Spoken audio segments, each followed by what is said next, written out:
I have started the patient with metformin 1 gram, and the patient have a very good glycemic control after 3 or 6 months of the therapy initiation. So this is the paper that was published in BMC, endocrine disorder, where Dr. Pradeep Kumar, who shows the result that the prevalence of prediabetes and diabetes was around 12.3% and 8.4% among the adolescent boys and girls in India, and the body mass index and subscapular skin fold thickness were the two most important predictor for the prediabetes diabetes among the adolescents. The physical activity shows a negative association with the prediabetes and diabetes. That means more of the sedentary activities with the improper diet that leads to this condition of the metabolic syndrome.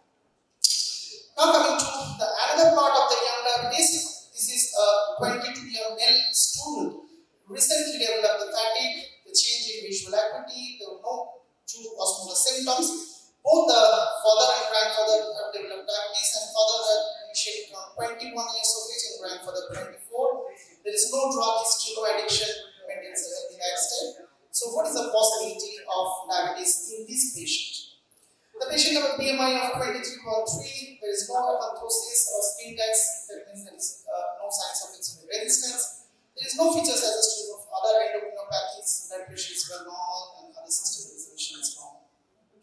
So the lab reports again, HbA1c 7.8%, fasting 120, postprandial glucose tolerance is 212, triglyceride is normal, urine ketones absent, C-peptide shows a good insulin reserve of 3, and the USG there is no pancreatic structure anomaly, but few renal cysts present. So diabetes in young with renal cyst with a strong family history, particularly less than 25 years of age, in 3 generations, that indicates it can be a case of body.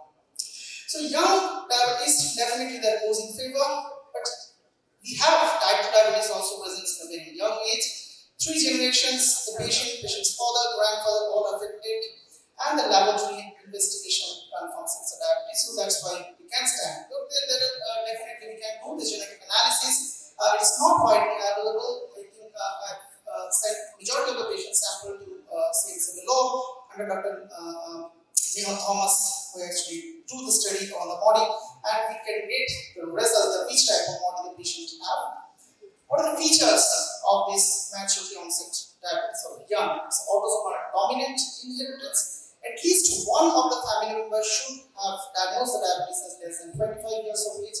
Autoantibodies are negative, and absence of ketosis. Again, the correlation of hyperglycemia for at least 2 years without insulin is the important one for diagnosis.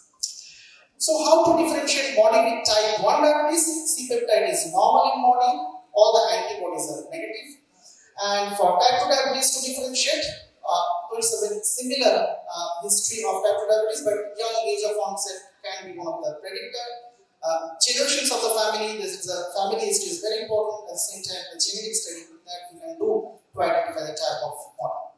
So these are the different types of bodies. This is we can get in theory. So the different the mutations in present HbF1 glucokinase HbF2 alpha. Body 3 is typically the most in number. Though this is a study which high prevalence of this body among the Indian that is by Dr. Viman, which shows that almost 4.8% the considered patients have a body and 27% had definite autosomal dominant inheritance. So why the body is different in India compared to that of the European population? Because there is 152 clinically diagnosed body patients from southern India, mostly from CMC below, and the relevant variants in previously described genes is around 15%. Body 3, that is the defect in HNF1 alpha, is the most frequent one. Second common is the body 12, that is the defect in ABCCA gene. The GCK alteration, there is less than 1% of the patient sample, and European population of 80% of the patients carry the variants of HNF1A and the glucokinase. So here another study that in clinical characteristics of the body due to molecular anomalies of HNF gene that shows 40% were more than 25 years of age. So the classical teaching that the people with the body will diagnosed of less than 25 years of age, but that is not true even for the 40% of the patients. Only 50% of the patients had 3 generations of family history. So we may not get all the the 3 generations, even in the 50% of the body population. And even some of the body patients have a BMI of more than 25 that they can be overweight or obese that can confuse the data from type 2 diabetes.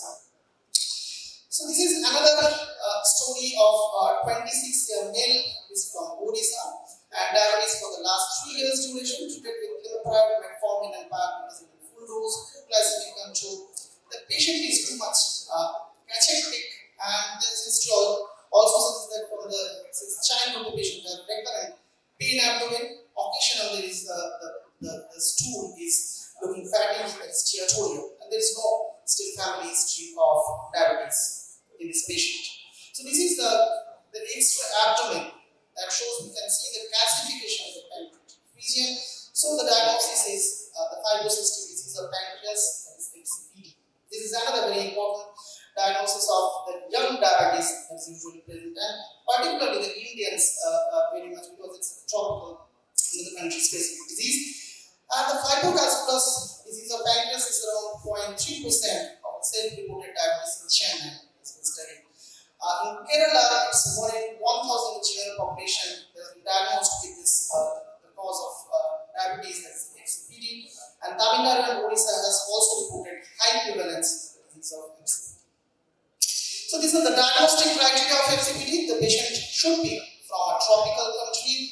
The diabetes should have been diagnosed from the evidence of chronic pancreatitis must be present. There is a pancreatic calculi on abdominal X-ray, or at least 3 of the following. That is abnormal pancreatic morphology on the ultrasonography and the CT scan. Let me mention that US cannot detect the pancreatic anomaly or the calcification in many of the patients, so CT scan can manage if there is a high clinical suspicion.